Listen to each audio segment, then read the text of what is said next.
Hello, and thank you for joining the 7.5 Growth Hacks webinar with Holganix. I appreciate you guys taking the time to join. We're going to try to kind of pack everything into this presentation efficiently. So make sure if you have any questions, get them into the chat box so that at the end we can address them. Hello, and thank you for following the slideshow presentation. If we don't have enough time to answer all of them, I will follow up personally through email, or you're feel free to call me. My information will be at the end of this presentation.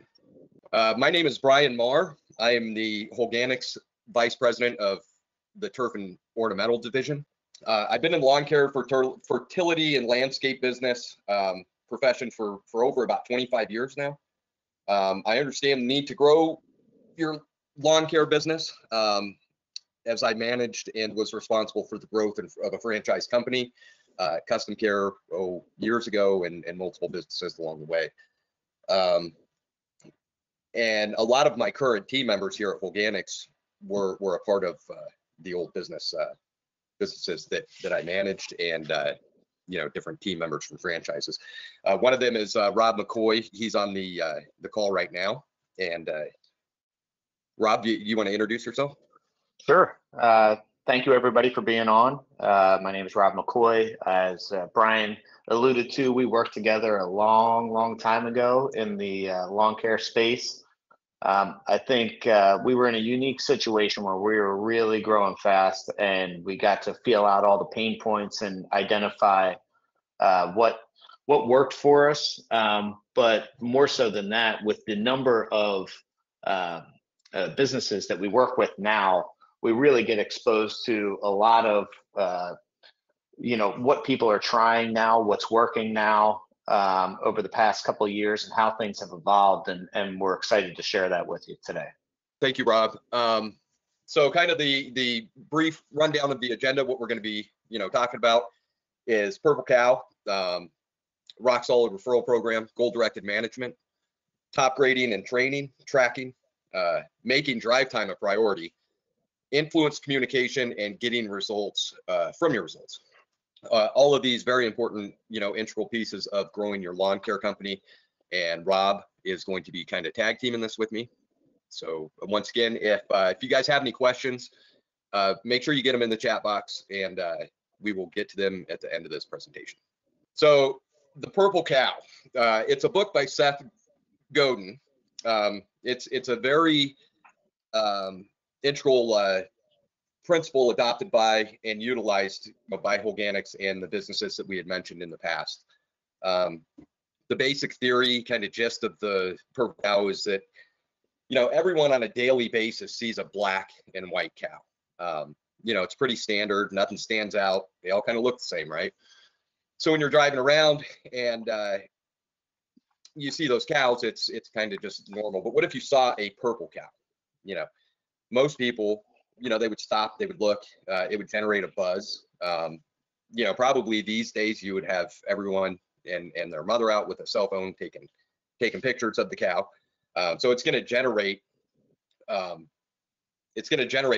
and it's going to generate interest, as opposed to just that standard black and white cow. So that's kind of like the overall of the book. Very good book, but it applies to the lawn care industry in the sense that we've essentially become kind of a bunch of black and white cows. Nothing really sets us apart or differentiates one lawn care company from another one in a lot of instances.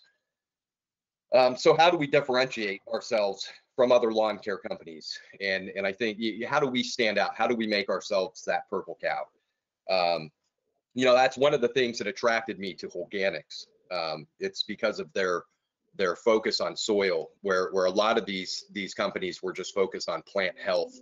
Holganix stood out to me in the sense that they were not only focusing on plant health, but we were focusing on the soil as well. So it's more of instead of a traditional style program, it was marketed to me as a all-encompassing hybrid style program, which attracted my attention, and eventually won me over, and I'm super thrilled to be a part of this team and the technology. I know from working with Rob in the past that he has a great story from Happy Lawn. You know, what we used to put on the back of our trucks. Do you remember that, Rob? I remember we used to put quite a few things on the back of our trucks when it came to sayings, just to generate a response.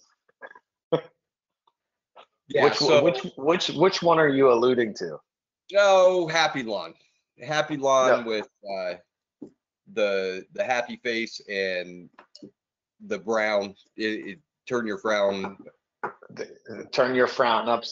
Don't frown because your lawn is brown was There one you of the go. sayings on Yeah, on the back of our trucks. I can tell you, like, I actually had when I think about the purple cow, I think about it as like a grading system for your marketing. Like a lot of us put out marketing and you know, because you know what time of year you can grow efficiently and get a really good return on investment. But could you improve it? That's kind of the way we use the purple cow philosophy. Is it worth making a remark about? That's the definition of being remarkable, and that's what the purple cow, you know, theory really all is. You know, I was working with a company yesterday, and they were going over their direct mail pieces, and I asked them, I was like, well, what makes you different than everybody else? And they were like, well, our people. And I'm like, do you realize everybody says that? And they were like, well, our products are better. I'm like, do you think the consumer cares about that? And you have to really drive to the point of like, what is going to make you remarkable to the consumer? And until you get to that point, I don't know whether it's worth putting out a new piece of marketing. So I would encourage you to be strict with like that grading system of, is it worth making a remark about? And that's really what the purple cow is all about. yeah. And here's an example, great example of, you know, you show up at a library. It's just a regular, you know, stone building, brick and mortar type building. Well, this is out of Kansas City, and they chose to do this. It didn't add a whole lot to the cost of doing this. I mean, the building had to go up in the first place, right? So we're looking at minimal maybe increase for the artwork and stuff, but it makes it a remarkable building. It's going to get remarks from people. People are going to go to this and take pictures, like we were talking about. It's gonna become a buzz. So it's just a small example, as opposed to, you know, a standard building. This stands out. This is a purple cow, in my opinion. Yeah, my wife actually took this picture when she was at a volleyball tournament and had no reason to go to the library, but thought it was remarkable enough to take a picture of some random building. And, you know, that's a perfect example of somebody's not even involved in the conversation, not even affected by this, doesn't live there, and still felt as though it was remarkable enough to take a picture of it. So when you know, if somebody's not your customer and they see you doing a service, how is it remarkable? If somebody is not in, you know, say you accidentally send a mailer to an apartment rather than a single family home, is it a remarkable enough piece that they're going to give it to somebody who actually does have a home with a lawn? And, you know, can it carry that weight? That's, you know, kind of what you're looking for. Yeah, and from a marketing standpoint, you know, going back to lawn care, you know, people are getting stuff thrown at them every day. People get, you know, door hangers and calls, and so, you know, how can we differentiate ourselves when we're producing that marketing material? And speaking of throwing, one example, you know, years ago we came up with the idea, you know, of doing frisbees. You know, doing frisbees with discounts on the frisbees, you know, to the customers, and you know, the frisbees would get thrown in the driveways, and the people would pick them up. And so we're generating a different type of advertising, something to talk about. Not all the time people were happy that we were throwing frisbees at their houses, but it definitely we got remarks, good and bad, and the good was overwhelmingly. Having a rock solid referral program. How, you know, a lot of times people ask, you know, how are the other companies growing? And you know, there's a lot of pieces that play into this. And the benefits of a great referral program are going to be, you know, number one, your loyal customers, low sales costs, high profit margin. Loyal customers make it like super easy for you. I think that always, you know, appropriately being number one, they're going to be the ones that talk to you or talk about you to their friends. They're going to, you know, do free advertising for you. It's a very low cost in terms of sales. So focusing on those loyal customers is a very high payoff, reward when focusing on the referral program. High profit margin, and then what to focus on. Make it easy. Make it super easy. Make the referral program easy. Make it usable in multiple formats. Can somebody refer someone online, over the phone, and make it remarkable. Make it, kind of like the Tesla model, that they have. When it comes to rewards, they're probably one of the best ones, and that you can't buy with money. They have private events. They have VIP treatment for their customers. Specials, only available for referrals, which is a great item to have available. And then, as an example, I experienced recently with an energy company, just kind of on a side note, that when I moved into my place, I had all my neighbors coming over, trying to get me to sign up for their referral program, so they would get a $50 gift card, and I would as well receive a $50 gift card if I changed to that energy provider. So just another key thing that little details that you notice, little things to incentivize people to get them talking about you. Google has personalized referral links. I think we've all seen them. It's basically a unique link to your address, your contact info. When that link gets sent out, it automatically connects. It makes it easy, like we were just talking about, for customers to refer you and get credit for it, in whatever way you're talking. And then Ready Talk, I don't know if you want to speak to that, Rob. I actually want to go to an example real quick on another lawn care company in the Northeast that I was working with, because I think it's going to be a little bit more applicable. So along with the dual-sided approach and having an easy link to use, they also had rewards for as soon as you had a referral, you got entered into a drawing, and they did a drawing once every quarter. So it was a multi-layered referral approach. So one, it was easy. Two, there was a dual reward. Three, there was an experience at the end of each quarter that they got to publicize, and it was also memorable in that aspect. So I think they were using sporting events as their primary focus, but as far as what the reward was at the end of each quarter. But then they just said, hey, whatever customer ended up getting the drawing to go to that, can you just send us a picture of you when you're there? And then they would post it on their social media. So that was referrals driving more referrals. So when you can get into that virtuous cycle of people talking about your business and being excited about it and growing your business, that's a really solid business plan to have. Yeah, that's a good example. Goal-directed management. Everyone needs to have clearly defined goals, provide direction and resources for all employees, and then create systems of accountability. We want, a lot of people focus on number 2, but they miss number 1 and 3. We always, are able to have good direction and resources for our employees, but not a lot of times, more often than not, what I see is, people don't have clearly defined goals. They're not written out. They're not in front of people, and that system of accountability is not always refined as well. One of the reasons why I think this is important is because everybody focuses on how to grow their company, not necessarily how to grow their people that are going to support the company and also help grow the company. And if you look at all these hacks that we're talking about, this is one that if you don't do it, a lot of the other stuff won't work.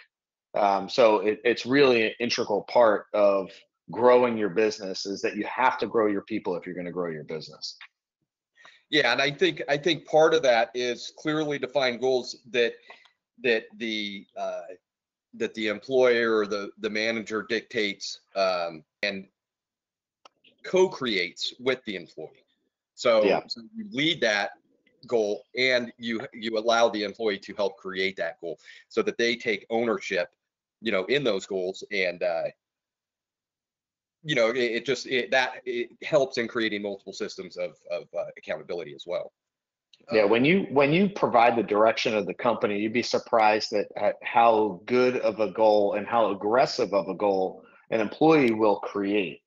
for themselves that is in alignment with the company. So you just have to make sure that the company goals are clearly defined and that you have that collaboration, as you were talking about, with the employee to really make sure that the buy-in's there, that they believe in it, and then you can kind of set them loose on it and just make sure that you're following up on it and keeping them accountable. Yeah, and basically an agreed upon accountability, like how are we going to track it? Why is it important? How is it important, to the employee? Are there KPIs in place to track? If you're the manager, what are we going to do if the employee is off track? So, having accountability in place. They know it's a co-created goal, system that you've set up. So it becomes a team effort. Make sure it's measurable and use a lot of different tools to track. I know people have mentioned in the past sports style theme scoreboards, theme-based like Holganix. I know one time we had, for our goals, a big poster board, kind of an art visual of a rocket ship, and it was, going to outer space and who could get further out to outer space. So different things like that to, track your goals and keep everyone on track and keep it in front of their face. And I think that creates a little bit of excitement around those goals as well. Basically, one of the most important pieces is this one, making sure that all three of these are in alignment. And then goal statistics. Writing down goals increase the chances of achieving them by 20%. Setting actionable tasks and reporting progress to supportive increase success by 40%. So, I mean, just with those two, you can see the percentage difference. So writing goals down, having them in front of you, having them available to view every day, keeping everyone on track, setting actionable tasks and reporting progress. Again, going back to that visual that I was talking about with the Holganix that we used, there's tons of different, whiteboards and dry erase boards all around our office tracking everything that we're kind of going to touch on here a little bit later. Relevant and challenging goals improve performance by 90%. So if you're doing 1 and 2 and you have 10 employees, you're going to, out of 10 employees, you're going to have, you're going to improve your performance by 9 employees. 9 employees are going to improve, their performance and their results.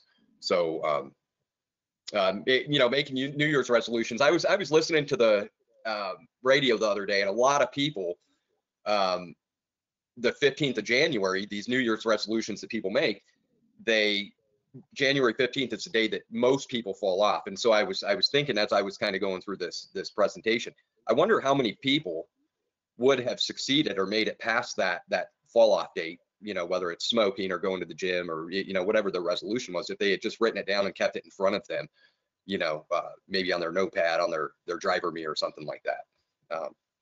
Just a thought that I had. And then 384 studies have shown that goal setting has a significant effect on behavior and morale. So, pulling, having those goals together and having, the reporting, having everything tied together is going to create that team-like morale. It's going to have everyone working and everyone focused on the direction they need to go, not only in their personal, but also for, the greater good of the company. So I think that is definitely important to getting everyone in alignment, personal and from a business aspect. And then understanding the purpose of the goal increase the chances. Going back to, this kind of goes back to co-creating goals. Why is it important, to the employee, not just the company? You need to get the alignment in the company and personal goals. Don't dictate the alignment to the employee. Let the employee help co-create that alignment. Do you have anything on this, Rob? Yeah, I think that 2 important points. One, a lot of people struggle with the follow-up when it comes to these goals. From a managerial or ownership perspective, one of the easiest things and most impactful things to do is, as soon as you know what the timeline of the goal is, get all the meetings on the calendar for all the follow-up, so that it's kind of like having a workout partner. The level of success in working out with a partner is much greater than working out on your own.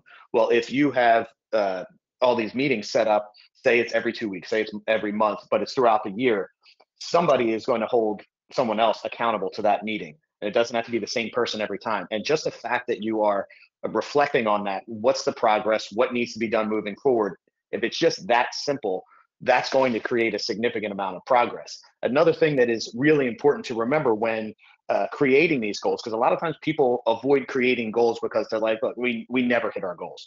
Well, your progress is going to be greater if you create a goal, regardless of whether you hit it or not. So the real question is, do I want to be, would I be satisfied with getting 90% of the goal, 80% of the goal, 70% of the goal? Because the only way that you're going to get that is if you still create the goal.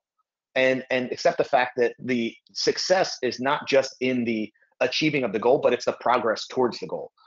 So it's a little bit easier to keep a positive mindset there, and you can see how the behavior and morale are affected. But you can keep a positive mindset if you're able to realize, like, hey, look at all this progress. That's why in each one of those follow-up meetings, focus on what's been accomplished and focus on what needs to be done moving forward. Don't always just focus on the miss. That's usually where people get hung up and like, didn't hit it again, didn't hit it again, didn't hit it again. There's always a positive there. Make sure the glass is half full. No, good point. Very good point. The classic top grading model. I think, if I think everyone's probably aware of this. There's different categories. Top grading is actually one of my favorite things, and people often think it's harsh, but I would encourage everyone to either read or listen to this book, Top Grading, because if you think about constantly elevating your team, we looked at it from a perspective of, hey, how do we grow the players that we have? But how do you raise the bar for those players outside of having them raise it for themselves? The top grading model is really what is being addressed there. So if you have your A players and you're investing in your A players, you know that they're going to do a lot of the heavy lifting for your business. And then your 70% of your players at the B level, you're investing in them, trying to get them to be A players. But then when you look at your C players, that's really where the action is from a ownership perspective. You have to make sure that you're eliminating C players on your team and constantly chopping off the bottom of your workforce and increasing who you're hiring. So one of the keys to this is, how often are you doing interviews? How often do you have an ad out on, one of the sites for hiring that is just going to constantly have new talent coming into you, so that you can reevaluate what's in the workplace. Right now is a really difficult time for hiring, as probably most of us have felt. But if you don't stop that process, then you can constantly increase the level of your team. I can understand where someone would have the perspective of saying, well, this is kind of a harsh approach to doing it, to just let people go. Well, it depends on what your priority is. If you keep the C players, you're going to pull the A and Bs down. But if you get rid of your C players, then the A and Bs set the precedent of, this is what is expected. So when you bring someone in and you hire them based on culture, regardless of what their skill set is, they're going to look at the overall team that you have and say, all right, I'm going to make sure that I'm not the worst one, and I'm going to aspire to be the best one. But if your worst one is unacceptable, then you may be just getting another bad C player. So you want to make sure that you're constantly focused on that hiring process, your interviewing process, and what you're actually hiring for. And over time, 3 decades of being in this business, it's not an easy business to hire for. It's not in a lot of the positions, you don't have a required education. You can set that precedent, but I found that that's not really what it's about. It's about culture. Make sure you have an established culture and that you want to hire on. The technical skills can be trained, but personality type, and someone that you want to work with that can't necessarily be trained. So that's where I would focus. If you can't measure it, you can't manage it. So how are we going to track it? And not tacking it, it's tracking. Basically, dry erase boards. Lots of tools out there. Lots of tools that I've used in the past, from maps for everyone. You know, we would have maps of kind of like areas that we were tackling and goals that we were focused on, and using those maps to measure those goals, you know, kind of as a you know, indicator, so that they remained, you know, relevant. On the personal side, planners, you know, so you know, we set up here at Holganix, you know, daily, weekly, and monthly planners, as well as, you know, 5-year, you know, all the way out 5 years, you know, where we want to be, you know, on a personal level. And then it also includes our, you know, business, you know, goals. So again, tying the two in to make it relevant, you know, for the individual, as well as, you know, to get everyone in the company on the kind of the same focus, same trend. And then dry erase boards, like I mentioned, you know, for everyone, I know, you know, every time I go back to the office, there's dry erase boards in front of the logistics guys. There's dry erase boards in front of the warehouse guys. There's dry erase boards all over Rob's office. And, you know, just all throughout that people, it's in your face. What needs to be focused on, where where are we, you know, with that goal and with the progress. It's just it's a very good way to measure and to keep tracking. You know, is always making it visible is a very important tool, in my opinion. You know, when you just mentioned my office, I had to laugh because I looked around and I have 6 different tracking boards for 6 different things. You know, you don't need to have that much, but if it's a priority, then you track it, you keep it visible. An interesting story was I was working with a lawn care company in Indiana, and they were asking me about improving their sales team. And I asked them how they were tracking it. And they were like, well, we pull a report out of Real Green, you know, every week. And I was like, okay, that's good that you do that, but how do they see it? And they were like, well, they see it once a week when we pull the report. And I said, before I come out there and you know, work with you, because I had to go out there for their system setup anyway on their production side. I said, just put a dry erase board and set it up with everybody's name and just track how many sales they have each day. I'm like, I think that's going to be impactful for you.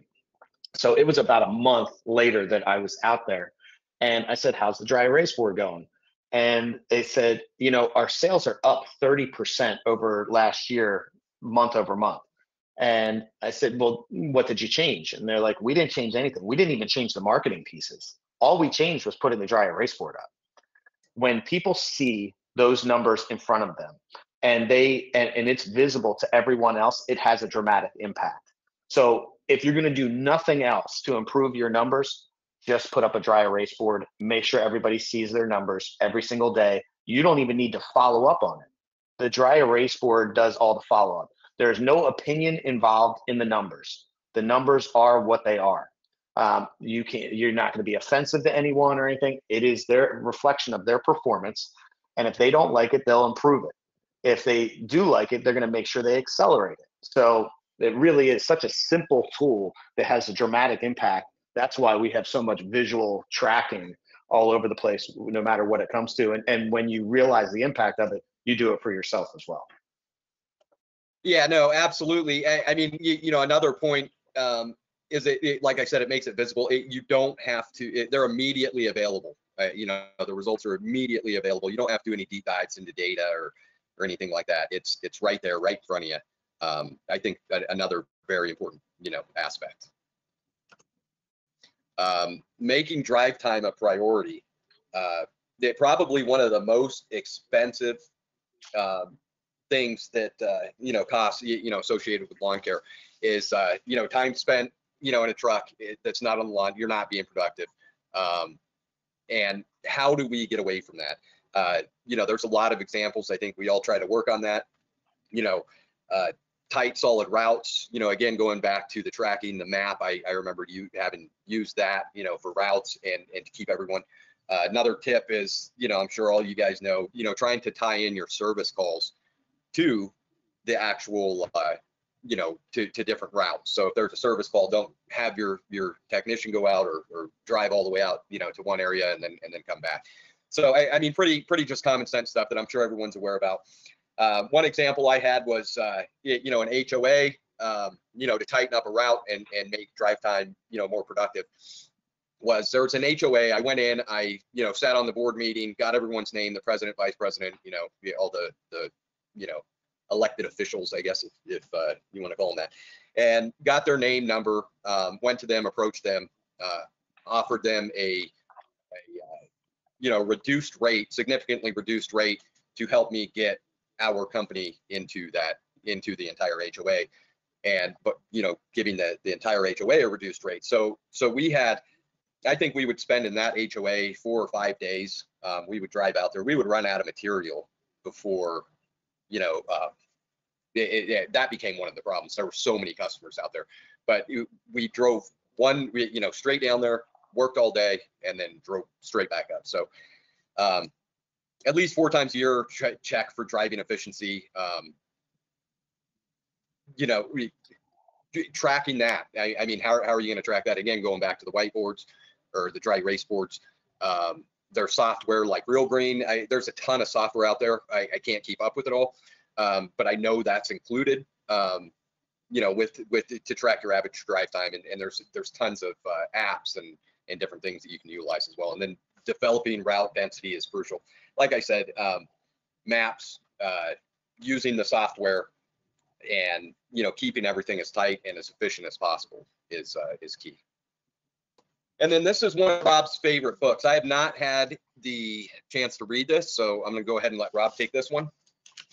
So this book of Influence by Robert Cialdini is really interesting. I use it all the time when evaluating marketing pieces, and also in sales training. What type of wording is being used? What type of points are being covered? One of the simplest ones to understand, you see reciprocity on there in the bottom left of the infographic. If you've ever gotten mints from your waiter at the end of a meal, the reason is not because your breath stinks. It's actually because there's a study that shows if you give mints, then the average tip is going to be 10% higher. So the cost of the mint, is outweighed by the 10%. So even if the waiter or waitress has to pay for the mints, you do that to get the 10% back. That is reciprocity. When somebody thinks that they got something for free, they feel obligated to give you something back in return. It's a totally subconscious thing, and almost all of these are subconscious. But you want to make sure that you're addressing some of these. So this is actually the third book that is in the 7.5 hacks. You had Purple Cow, you had Top Grading, and now you have Influence. I would highly recommend that you make sure that you read each one of these books, or listen to them, get them on Audible or something like that, so that you get the full philosophy behind this. But when you look at something like scarcity,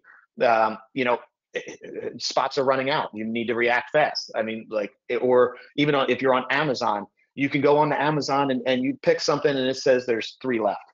And you're like, well, crap, I have to make a decision now. You look at authority, half the reason why anyone is on this webinar is because we're viewed as authority figures just because of role and company that we're in, and what typical interaction we would have with the customer base, which is mostly your competitors. So you look at all these different points of influence, and you start to evaluate, God, how do I make my decisions these days based off of this? Is Brian more relatable to you because of the similarity of having been in the industry, having done what you're doing right now? Same thing with me. And if I told you that there's 100 other people on this call right now that are all in the same boat with you, well, it probably makes you feel like it's a good decision because you have the consensus of everyone kind of looking for the same information. So that doesn't mean that you're wrong. So when you look at all these different types of influence, this is, when you do your scripting or you do a marketing piece, are you hitting on all these points? Because if you're not, you're leaving out some of the opportunity to influence, not necessarily that somebody's using your company, but just that they're making a decision. That's half the battle when it comes to sales, is getting someone to the point of a decision, regardless of what it is. Just get them to the point where, I'm happy for you to tell me that this isn't for you, but just don't drag it on so that it's a time waste. So that's really how this book can be powerful, and this philosophy can be powerful. Thank you, Rob. Getting results. You know, it's revolutionizing the way, you know, the world grows is our kind of our philosophy, our motto, if you will. You know, going back to the purple cow that we spoke about in the beginning, you know, Holganix, like I said, it was my purple cow, and that's how I view Holganix, the Bio 800 product line, and all their products. It's a very comprehensive program that allows you to provide superior results while reducing your environmental footprint. You know, I know there's a lot of users on this call right now that are currently using it, and you know, we thank you for your support and continued support. And if you're not using the product, I would be more than happy to help figure out a way that we can implement it into your current program. If you need a total Holganix program, I'm more than happy to do that as well. Marketing sustainable services while providing superior results can differentiate your business from the competition. Again, going out there, you know, you look at all these lawn care companies, a lot of guys are just doing NPK, you know, let's you know, get aesthetic results, let's make it, you know, the customer as happy as possible, but they're not focusing, you know, which is a good, you always customer service and you want to have happy customers, but at the end of the day, what are you sacrificing?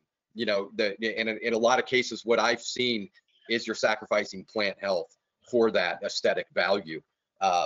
Which is going to come back, you know, eventually and bite you. So using a Holganix-based program, focusing on the foundation, you know, where the plant material grows from, as well as focusing on the plant material, is going to get you a lot further with that customer than just temporary, you know, more of that temporary fix.